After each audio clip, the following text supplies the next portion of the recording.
Olá, caros acadêmicos! Sejam bem-vindos a mais uma disciplina do seu curso.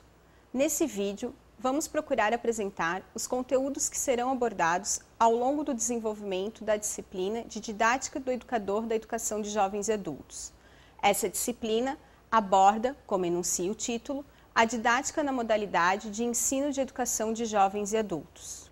Você já teve a oportunidade, na disciplina de Fundamentos da EJA, de compreender e refletir sobre o que se entende hoje no Brasil por EJA e de como essa modalidade educativa se constituiu na história da educação brasileira. Relembraremos alguns aspectos históricos dessa trajetória, pois as concepções pedagógicas que marcaram cada período estão intimamente ligadas ao processo de ensino-aprendizagem na EJA e à prática docente nesta modalidade. No decorrer da história, principalmente na Lei de Diretrizes e Bases da Educação, 93/94, de 1996, a EJA adquiriu uma concepção fundamentada nos direitos humanos, possibilitando o reconhecimento das diferenças e a participação dos sujeitos envolvidos no processo. Como consequência, emerge a necessidade de que os educadores da EJA acompanhem a modificação de tal concepção, repensando e redimensionando constantemente as práticas pedagógicas, e nelas, inserindo os estudantes como artífices do processo de construção de seus conhecimentos. Cabe salientar que o trabalho docente é uma das atribuições específicas da prática educativa, que não se pode ser restrita somente ao espaço da sala de aula. Nesse sentido, você deve lembrar que temos uma ciência que investiga a teoria e prática na educação, a pedagogia. Dentre os ramos em que divide-se a pedagogia, encontra-se a didática. Mas, afinal, o que é a didática? A didática é uma disciplina que estuda o processo de ensino no seu conjunto, no qual os objetivos, conteúdos, métodos e formas organizativas da aula se relacionam entre si, de modo a criar as condições e os modos de garantir aos alunos uma aprendizagem significativa. Ela ajuda o professor na direção e orientação das tarefas do ensino e da aprendizagem, fornecendo-lhe segurança profissional. Repensar a didática como um ramo que vai subsidiar as formas de atuação de acordo com a singularidade do público a que essa modalidade de educação se dedica, passa a ser uma forma de oportunizar a todos os estudantes o acesso aos conhecimentos científicos que são trabalhados na escola. Assim, organizamos este vídeo em 3 momentos: a educação de jovens e adultos e a didática, o processo educativo na EJA, a docência na EJA, a educação de jovens e adultos e a didática. Vamos refletir sobre o papel da didática na EJA observando a imagem na tela.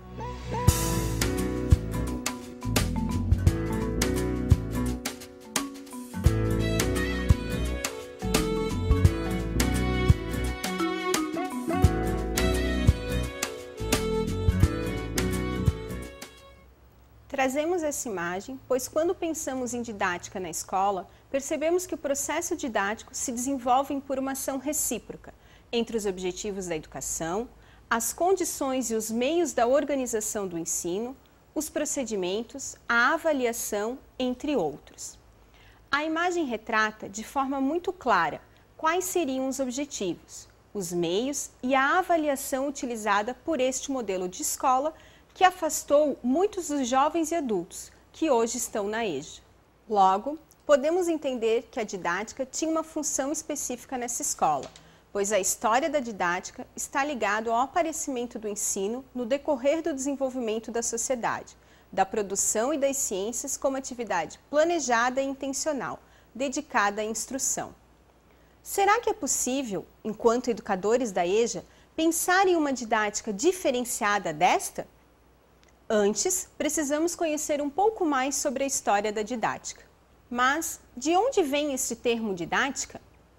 O termo didática aparece quando os adultos começam a intervir na atividade de aprendizagem das crianças e jovens através da direção deliberada e planejada do ensino, ao contrário das formas de intervenção mais ou menos espontâneas de antes.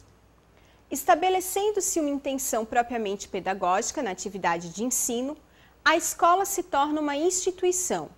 O processo de ensino passa a ser sistematizado conforme níveis, tendo em vista a adequação às possibilidades das crianças, às idades e ritmo de assimilação dos estudos. No século XVII, o primeiro educador a investigar as ligações entre ensino e aprendizagem e suas leis, formando a teoria da didática, foi João Amós Comênio, um pastor, protestante, professor, escritor e cientista europeu. Este educador escreve a primeira obra clássica sobre a didática, a Didactica Magna. Comênio foi o primeiro educador a formular a ideia da difusão dos conhecimentos a todos e criar princípios e regras do ensino. Desenvolveu ideias avançadas para a prática educativa nas escolas, numa época em que surgiam novidades no campo da filosofia e das ciências, seguidas de significativas transformações nas técnicas de produção, em contraposição às ideias conservadoras da nobreza e do clero. É importante ressaltar que outros pensadores da área da pedagogia contribuíram e influenciaram os estudos relacionados à didática. Por muito tempo, e ainda hoje nas turmas da EJA, podemos perceber a presença de uma didática tradicional, normativa e padronizada. Para que possamos pensar em uma didática contextualizada que atenda às necessidades de nossos jovens e adultos, precisamos compreender os componentes que envolvem a organização didática do trabalho pedagógico na EJA. Para isto, vamos discutir ou refletir sobre o processo educativo na EJA.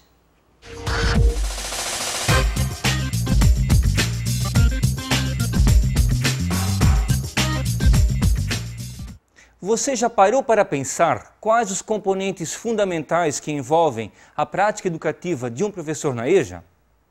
O ensino, por mais simples que muitas vezes possa parecer, é uma atividade muito complexa que envolve tanto condições internas como condições externas das situações didáticas. Essas condições se configuram como os componentes básicos da didática. Conhecer essas condições e lidar acertadamente com elas é uma das tarefas básicas do professor para a condução do trabalho docente. Mas o que são condições internas e externas? As condições internas envolvem a relação aluno, conteúdo e professor. E também envolvem as condições externas, na medida em que compreendemos que professores e alunos são sujeitos situados, inseridos em relações sociais em um determinado contexto sociocultural, ou seja, relações vinculam-se a determinantes sociais, econômicos e culturais, conforme o interesse de cada grupo social. Assim, os componentes fundamentais da ação docente na EJA não se vinculam apenas ao espaço da sala de aula, mas implicam em relações bem mais abrangentes.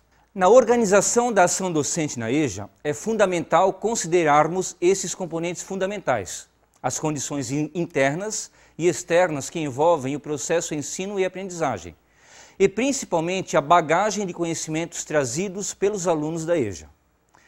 É fundamental que a correspondência entre as exigências do ensino e as condições prévias dos alunos seja prevista no planejamento, de modo que o professor saiba qual dificuldade, desafio, problema apresentar e como trabalhá-la didaticamente.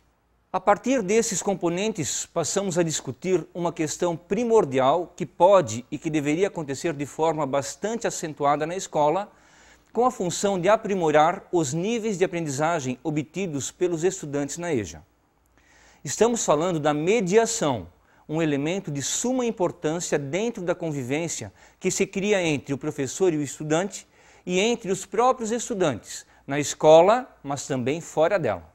Para entendermos o conceito de mediação que pode se estabelecer entre os sujeitos na escola, vamos a Vygotsky, que introduz o tema afirmando que o homem desenvolve as suas funções psicológicas superiores a partir das relações que estabelece com o mundo que o rodeia.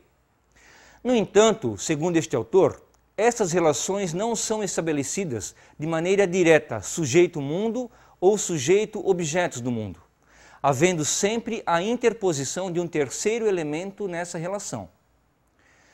Esse terceiro elemento foi separado por Vygotsky em instrumentos e signos. Os instrumentos são concebidos por Vygotsky como elementos facilitadores de atividade no trabalho, complementando as possibilidades que cada indivíduo tem de interferir na natureza. Cada instrumento é pensado e criado para um determinado fim. A partir do emprego desse instrumento, o indivíduo atinge os objetivos que possui de forma mais rápida e efetiva, ou seja, vai além do que poderia se não houvesse tal instrumento, como, por exemplo, a utilização de uma trena para medir determinado território. Já os signos são elementos dirigidos para dentro do indivíduo e não atuam no meio material, tangível, ficando limitados ao seu interior. O signo não modifica o objeto da operação psicológica, sendo que o signo é orientado internamente e serve para auxiliar o indivíduo em uma dada situação psicológica. Porém, a história do comportamento do indivíduo nasce da convergência de duas linhas qualitativamente distintas quanto à sua origem: os processos elementares, que são de origem biológica, e as funções psicológicas superiores, de origem sociocultural.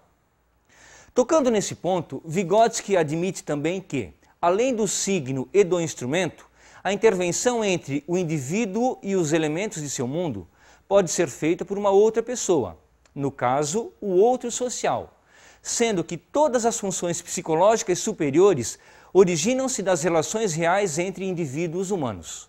Vamos tomar como exemplo um indivíduo. Desde os primeiros dias do seu desenvolvimento, as atividades que ele realiza possuem como base os processos sociais do ambiente onde está inserido. Quando tais atividades se referem a objetos definidos, o caminho do objeto até ele e dele até o objeto passa através de outra pessoa. Essa estrutura humana complexa é o produto de um processo de desenvolvimento que envolve as ligações entre história individual e história social. Dessa forma, a internalização pelo indivíduo das características pertencentes ao seu meio cultural acontece tendo na mediação de outros indivíduos um importante apoio.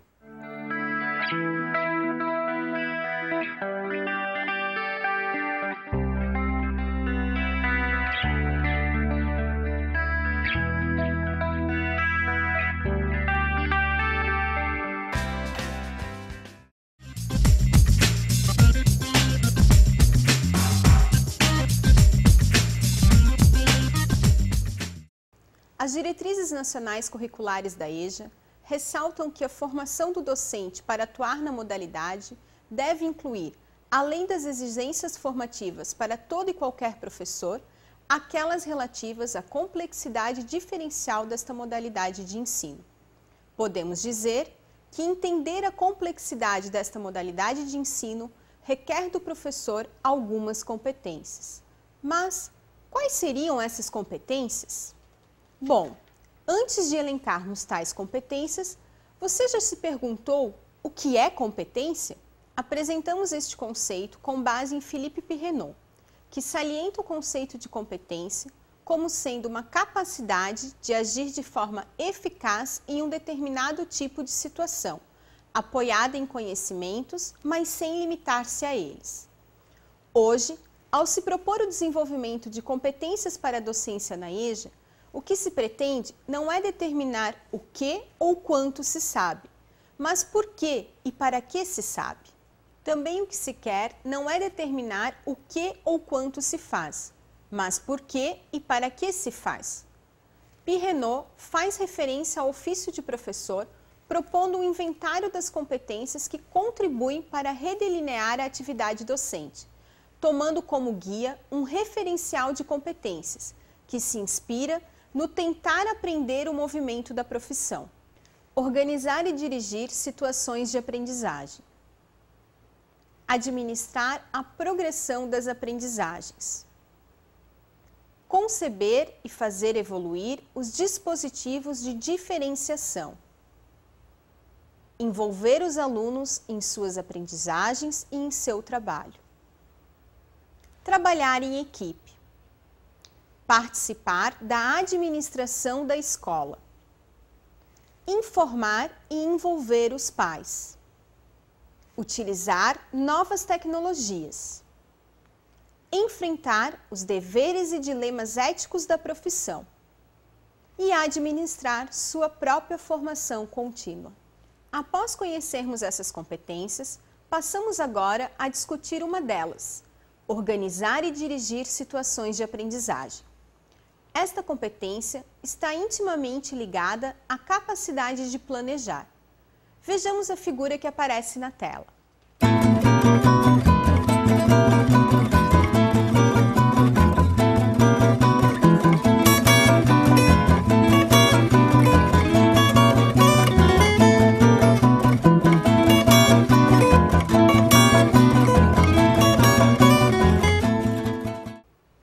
Com certeza, assim como Mafalda, você já parou para planejar sua vida.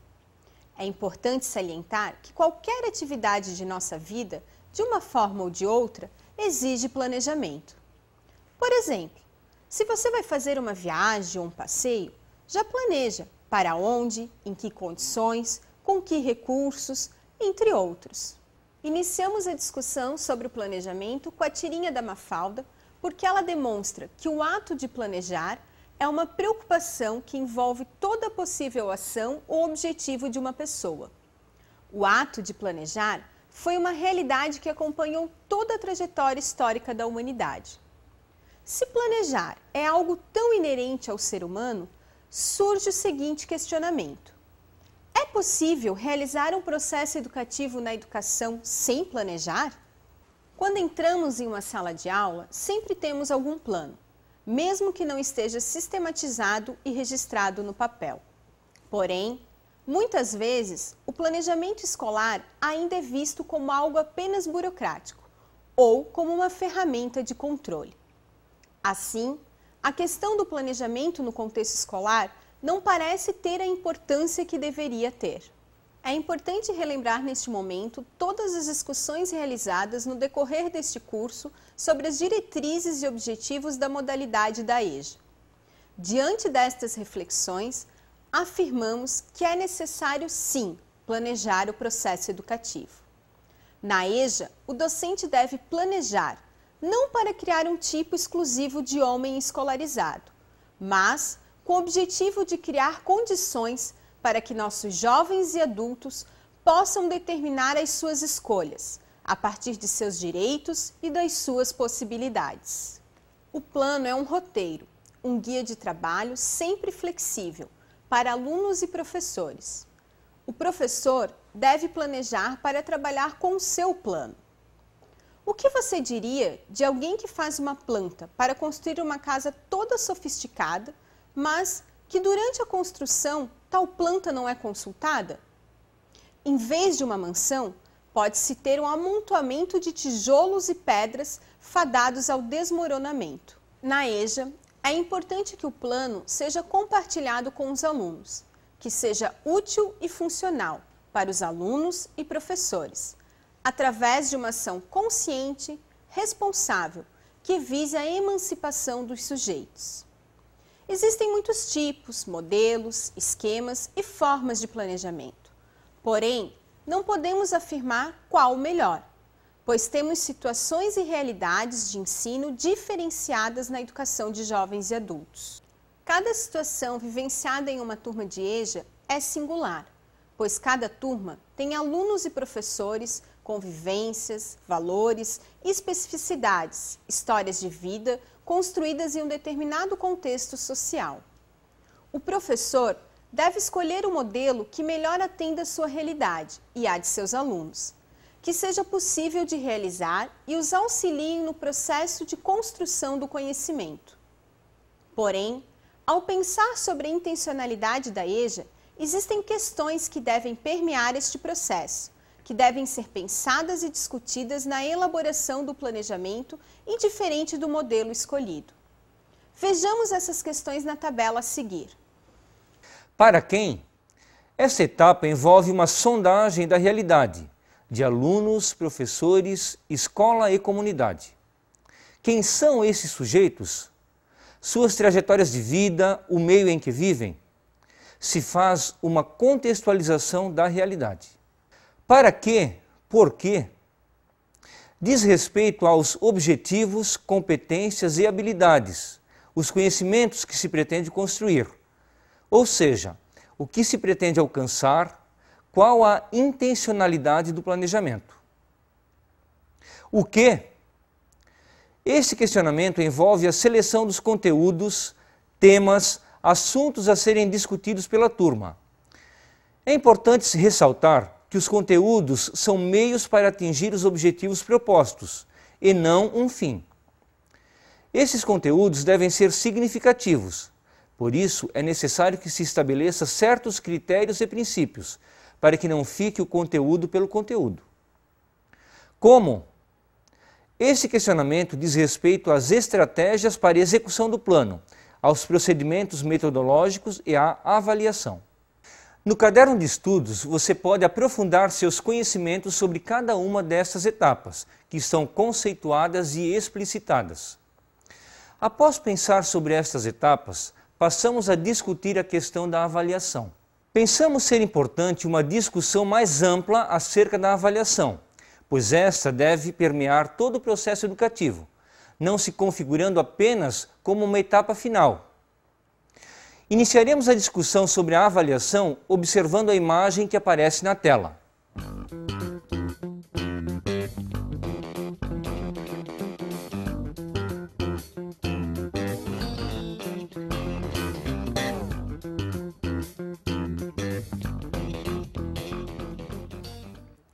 Podemos afirmar que na abordagem curricular pretendida na educação de adultos, deve ser garantida a intenção de implementar processos avaliativos diferenciados da concepção tradicional de avaliação, ou seja, processos que realmente sejam adequados às especificidades dessa modalidade de ensino, portanto, ao público para o qual se destina. Nesta perspectiva, não basta elencar novos instrumentos para avaliar alunos jovens e adultos, mas sim propor a superação das concepções tradicionais e alicerçar o currículo como um todo, num paradigma emancipatório que permita diálogo e negociação entre professores e alunos acerca dos objetivos e critérios pedagógicos. A avaliação passa a ser determinante na construção de um movimento curricular permanente, que aponte não só intervenções necessárias para que os alunos façam elaborações mais complexas dos conhecimentos, bem como reoriente cotidianamente a prática pedagógica. Pautando-se nestes princípios, a avaliação supera seu formato arbitrário, quantitativo e meramente descritivo, para ocupar o espaço da reflexão e negociação. Todas as propostas de atividades que pretendem avaliar os alunos precisam ser acompanhadas de critérios que se pautam principalmente na aprendizagem de determinado conhecimento. Esses critérios precisam ser socializados com os alunos adultos, pois como vamos jogar um jogo se não nos mostram as regras? Da mesma forma, o aluno da EJA precisa ser atuante nesse processo, saber onde e como se quer chegar. Nesse contexto, como consequência do uso de critérios de avaliação, aparece a autoavaliação.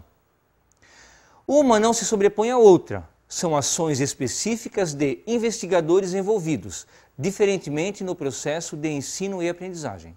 Como toda dinâmica escolar se reverte intencionalmente na garantia de avanços de aprendizagens individuais e coletivas, podemos utilizar ferramentas como o portfólio, o seminário, rodas de discussão, avaliação coletiva, avaliação individual, a autoavaliação, entre outras.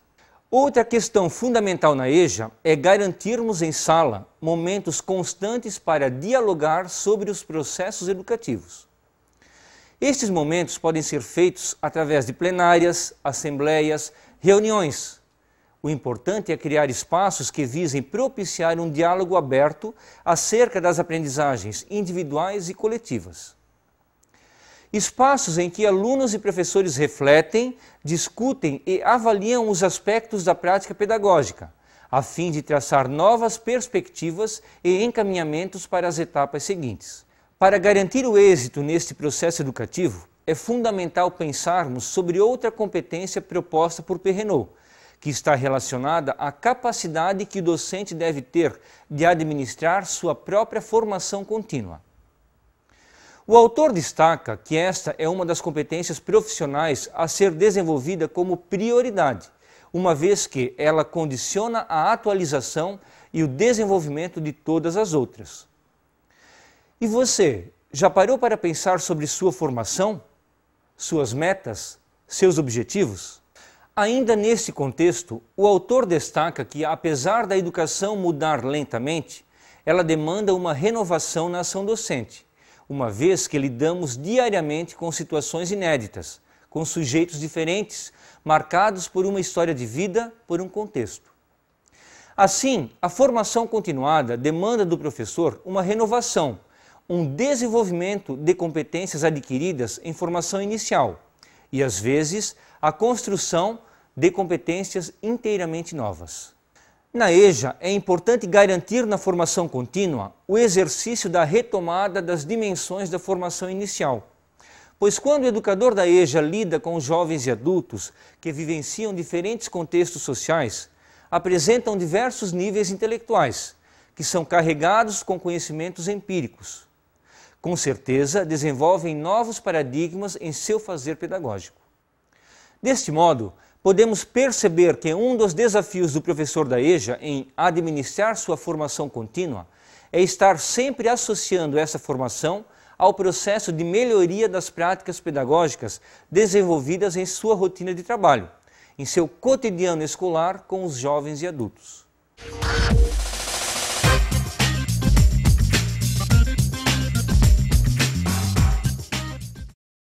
Antes de finalizar, vamos revisar os principais conceitos abordados neste vídeo. Iniciamos compreendendo o conceito de didática. A didática é uma disciplina que estuda o processo de ensino no seu conjunto, no qual os objetivos, conteúdos, métodos e as formas organizativas da aula se relacionam entre si, de modo a criar as condições e os modos de garantir aos alunos uma aprendizagem significativa. Ela ajuda o professor na direção e orientação das tarefas do ensino e da aprendizagem, fornecendo-lhe segurança profissional. A didática possui componentes que envolvem as condições internas, a relação aluno-conteúdo-professor e também as condições externas, na medida em que compreendemos que professores e alunos são sujeitos situados, inseridos em relações sociais e em um determinado contexto sociocultural. Conhecer essas condições e lidar acertadamente com elas é uma das tarefas básicas do professor para a condução do seu trabalho e exige deste profissional algumas competências. Philippe Pirrenot propõe 10 grandes famílias de competências para fundamentar o fazer docente. Neste vídeo, destacamos as seguintes competências: organizar e dirigir situações de aprendizagem e administrar sua própria formação contínua. A primeira competência está intimamente ligada à ação de planejar. Na EJA, ao elaborar o planejamento, devemos pensar sobre algumas questões, como para quem, para quê, por quê, como fazer e como avaliar. Acreditamos que este curso que você buscou contribuirá significativamente para o processo de sua formação contínua. Esperamos que você tenha prestado atenção à aula e que esteja curioso em aprender mais sobre a didática do educador na EJA. No caderno de estudos, esses tópicos serão aprofundados e desenvolvidos. As atividades de estudo ajudarão você a conhecer ainda melhor o conteúdo da disciplina. Obrigada pela sua atenção. Bons estudos!